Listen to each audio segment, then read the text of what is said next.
Assalamualaikum warahmatullahi wabarakatuh.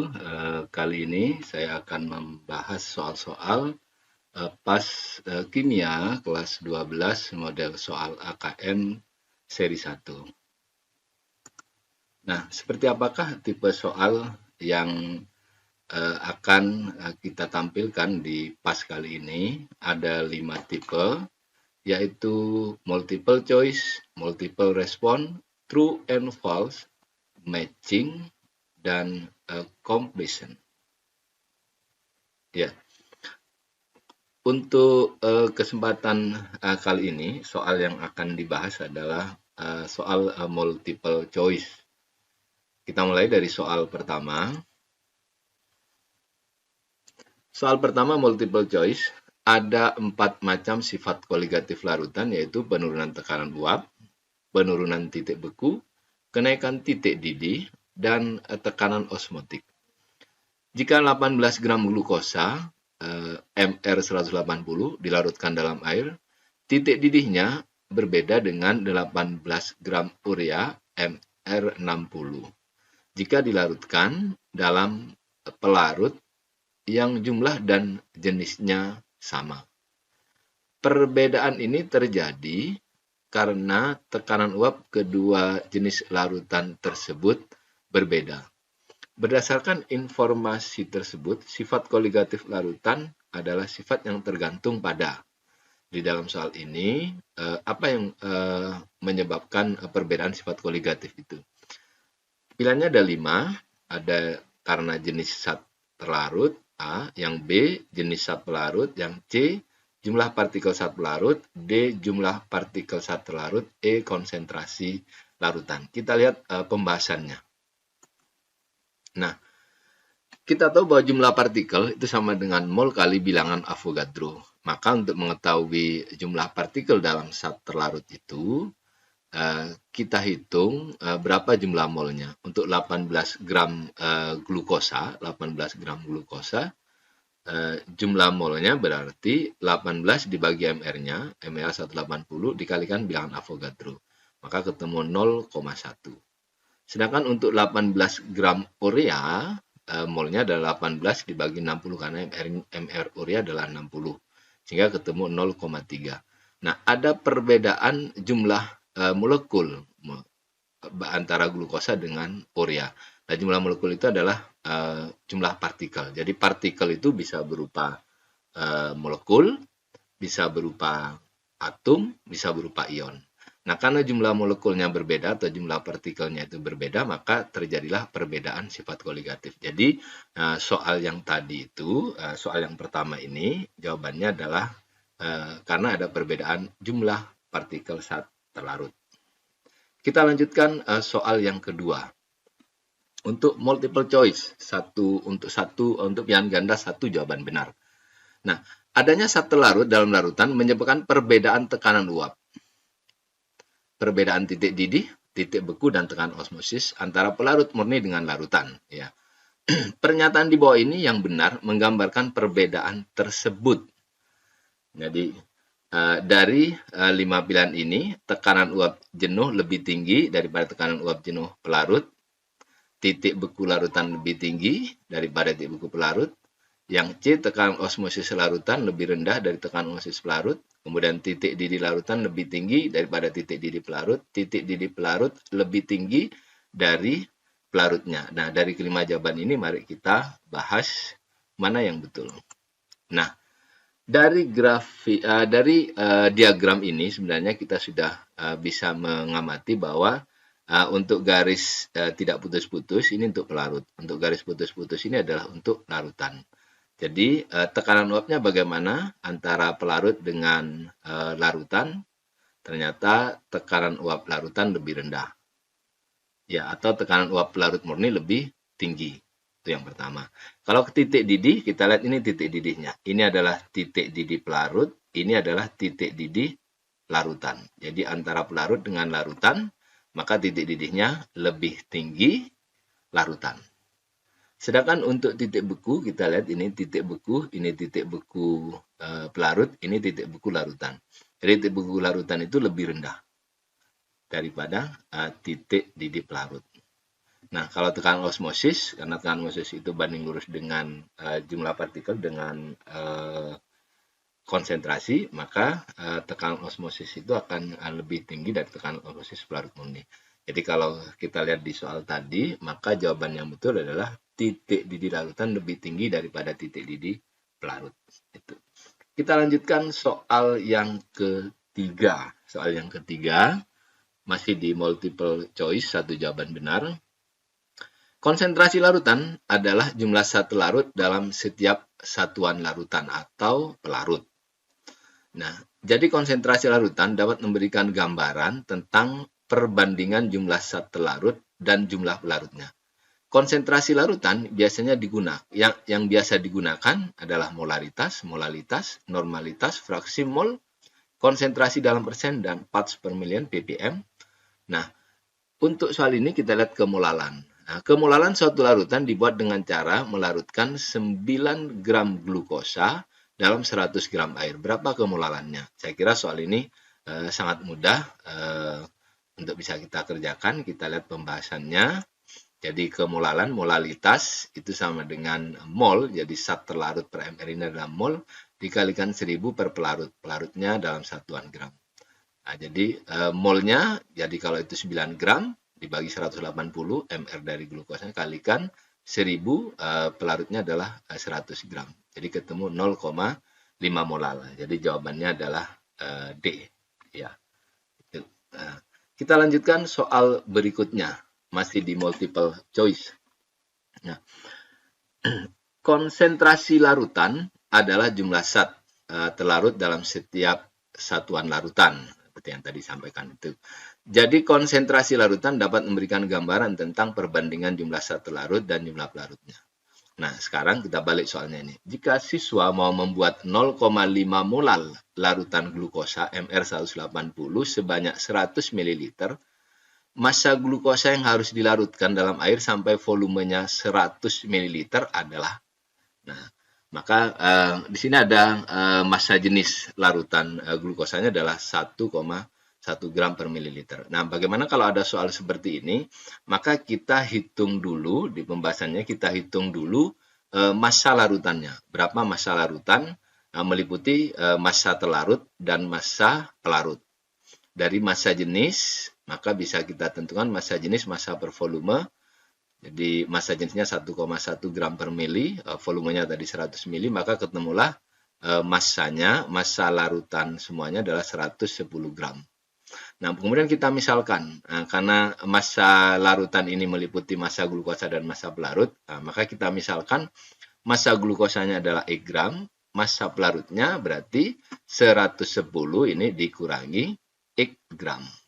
Lalu kita masukkan dalam persamaan tadi molalitas sama dengan mol kali 1000 per pelarut. Ya, jadi tadi molalitasnya ini 0,5. Massa zat terlarutnya ini X, berarti X, MR-nya 180, jadi X dibagi 180. Kita kalikan, ini 1000, pelarutnya adalah, berarti massa pelarutnya adalah 110 min X. Nah, 110 min X, jadi kemudian pembilang kita kalikan pembilang, ini 1000 X, penyebut kita kalikan penyebut, berarti 180 kali 110 min X. Nah, kita hitung, akhirnya ketemu ini 0,5, jadi kita kalikan penyebutnya ini, kemudian sama dengan 1000 X, dan kita hitung, akhirnya ketemu X adalah 9,08 gram. Jadi massa glukosa yang ditambahkan dalam air sampai volume larutan menjadi 100 ml adalah 9,0 gram agar larutannya memiliki molalitas, konsentrasinya memiliki molalitas 0,5 molal. Ya, kita lanjutkan soal berikutnya, masih multiple choice. Sifat koligatif larutan non-elektrolit berbeda dengan sifat koligatif larutan elektrolit pada konsentrasi larutan yang sama. Hal ini terjadi karena jumlah partikel larutan elektrolit lebih besar daripada jumlah partikel larutan non-elektrolit pada konsentrasi larutan yang sama. Misalnya jumlah partikel 0,2 molar larutan urea berbeda dengan jumlah partikel 0,2 molar larutan garam dapur. Lanjutkan. Nah, jika sebanyak 5,85 gram NaCl, MR-nya 58,5 dilarutkan dalam 500 gram air, maka titik didih larutan adalah, jadi berapa titik didihnya? Alfa diketahui alfa derajat disosiasinya NaCl sama dengan 1. Kita bahas soal ini. Nah, delta TB sama dengan Kb kali M kali I. Nah, untuk larutan elektrolit, I adalah faktor Van Hoff. Gitu ya. Molalnya sama dengan tadi, berarti mol kali 1000 per P, 1000 per pelarut. Nah, kita kalikan harga I-nya, ini harga I-nya. Nah, Kb-nya 0,52, molnya adalah 5,85 dibagi 58,5 mR-nya, kemudian 1000 per pelarut, berarti 1000 pelarutnya 500 gram. Dikalikan 1 plus N min 1, N-nya adalah 2 min 1 kali 1, alfanya adalah 1. 2 dari mana? Nah, ini dari jumlah ion ini. Untuk NaCl ada 1 ion Na+, dan ada 1 Cl-, sehingga harga N-nya sama dengan 2. Nah, kalau kita hitung, maka ketemu delta TB-nya adalah 0,208 derajat Celcius. Nah, titik didihnya, karena menggunakan pelarut air, kita tahu bahwa titik didih air itu adalah 100 derajat Celcius, berarti kita tambah dengan kenaikan titik didihnya, maka ketemulah titik didihnya 100,208 derajat Celcius. Jadi jawabannya adalah D, ya, ini. Kita lanjutkan soal berikutnya, masih di multiple choice. Dalam industri makanan tentunya dikenal beberapa cara atau teknik pengawetan makanan. Salah satunya teknik pengawetan jelly atau selai yang menggunakan gula sebagai bahan pengawetnya. Proses pengawetan jelly dan selai yang memakai gula ternyata menggunakan konsep tekanan osmotik di dalamnya. Osmosis merupakan proses perpindahan partikel pelarut dari larutan yang konsentrasinya lebih encer menuju larutan yang konsentrasinya lebih pekat. Jadi pelarutnya yang berpindah melalui selaput membran semipermeabel. Jadi selaput yang memang hanya bisa dilalui oleh partikel-partikel pelarut, sedangkan partikel terlarut tidak bisa melewati membran. Proses osmosis dapat dihentikan jika tekanan luar sama atau lebih besar dari tekanan osmosis. Jadi untuk menghentikannya kita harus memberi tekanan yang minimal sama dengan tekanan osmosis. Nah, jika pada suhu 27 derajat Celcius sebanyak 18 gram glukosa MR180 dilarutkan dalam air sampai volumenya 500 ml, tetapan gasnya ini, maka tekanan luar minimal yang diperlukan untuk menghentikan osmosis sebesar. Nah, berarti kita akan menghitung berapa tekanan osmosisnya, karena tekanan luarnya minimal harus sama dengan tekanan osmosisnya. Kita bahas soal ini. Nah, untuk menghitung tekanan osmosis, kita tahu bahwa Pi sama dengan M kali R kali T. Molar, M-nya adalah M besar, molar, jadi mol per liter. Kita tahu molnya berarti jumlah molnya adalah massa per mR, berarti 18 dibagi 180 sama dengan 0,1 mol. Sedangkan volumenya adalah 500 ml, berarti 0,5 liter. Kita masukkan dalam persamaan. Nah, kemudian harga R-nya juga. Kemudian suhunya. Karena tadi 27 derajat Celcius, kita rubah menjadi Kelvin, kita tambahi 273. Nah, ketemu 0,2 kali 0,082 kali 300, satuannya adalah ATM. Jadi ketemu 4,92 ATM, atmosfer. Ya. Jadi satuannya kok tinggal ATM, nah bisa kita lihat dari sini. Ini mol pangkat min 1 jadi habis. Ini liter min 1, di sini ada liter, berarti juga udah habis ya. Kemudian di sini ada Kelvin, ini Kelvin min 1. Jadi tinggal atmosfer satuannya. Itulah satuan tekanan. Jadi tekanan luar minimal untuk menghentikan proses osmosis tersebut adalah 4,92 atmosfer. Jadi jawabannya B. Jawabannya adalah ini B. Ya. Kita lanjutkan soal berikutnya. Pengukuran sifat koligatif larutan dapat digunakan untuk menentukan massa molekul relatif zat terlarut. Hal ini dapat dilakukan apabila massa zat terlarut dan massa pelarut serta titik beku larutan diketahui. Apabila 5 gram larutan elektrolit biner dilarutkan dalam 500 gram air, larutan ternyata membeku pada suhu min 1,86 derajat Celcius. Jika harga Kf air 1,86, maka MR zat tersebut adalah, kita diminta untuk menghitung MR-nya. Mari kita bahas soal ini. Nah, menentukan besarnya penurunan titik beku. Jadi kita awali berapa penurunannya. Jadi kalau tadi ada titik bekunya larutan ini, untuk mengetahui delta TF berarti titik beku pelarut dikurangi titik beku larutan. Titik beku pelarut karena itu menggunakan air berarti 0 derajat Celcius, kita kurangi dengan min 1,86, ketemulah delta TF-nya atau jumlah penurunan titik bekunya adalah 1,86 derajat Celcius. Kita masukkan dalam persamaan delta TF sama dengan Kf kali M kali I. Kenapa dikalikan I? Karena dia adalah larutan elektrolit, yaitu elektrolit biner, di mana harga I-nya sama dengan 2. Kita masukkan ke dalam persamaan, berarti delta TF-nya ini 1,86, harga KF-nya 1,86, massanya tadi 5 gram, dibagi MR-nya, kemudian 1000 dibagi 500 gram, karena tadi pelarutnya ini, pelarutnya tadi adalah 500 gram air. Ya. Nah, kita kalikan 2, karena dia elektrolit biner, maka ketemulah MR-nya sama dengan 20. Jadi kalau ini berarti jawabannya adalah A. Ya. Jawabannya adalah A. Ya. Ya, kita lanjutkan lagi soal berikutnya. Ini ada data, multiple ada data. Jadi ada urea, garam dapur, gula. Kemudian ada pelarutnya sama, air, konsentrasinya ini kita ubah-ubah. Jadi ketika molalitasnya berubah, ini titik bukunya juga berubah.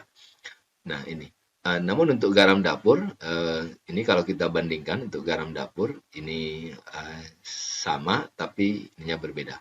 Nah, soal di sini, berdasarkan data percobaan di samping, maka besarnya penurunan titik beku larutan ditentukan oleh, kalau kita amati dari sini, kita lihat analisanya atau pembahasannya.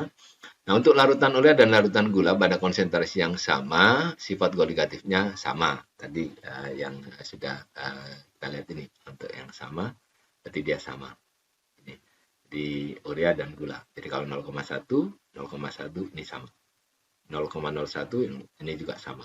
Nah, kemudian bagaimana kalau kita bandingkan antara larutan ini dari data namun untuk larutan garam dapur pada konsentrasi yang sama dengan larutan urea dan gula, sifat koligatifnya lebih besar. Maksudnya ini tadi di data ini kita lihat ini pada konsentrasi yang sama, ini sifat koligatifnya ternyata lebih besar.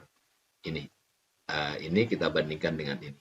Nih, sifat koligatifnya ternyata lebih besar. Nah, berdasarkan data ini, lalu apa kesimpulan kita tentang soal ini? Dari data tersebut menunjukkan bahwa jumlah partikel dalam larutan elektrolit lebih besar karena partikel dalam larutan elektrolit berbentuk ion, sedangkan dalam larutan non-elektrolit partikelnya berbentuk molekul. Jadi untuk soal ini jawabannya adalah B. Jadi jumlah partikel saat terlarut.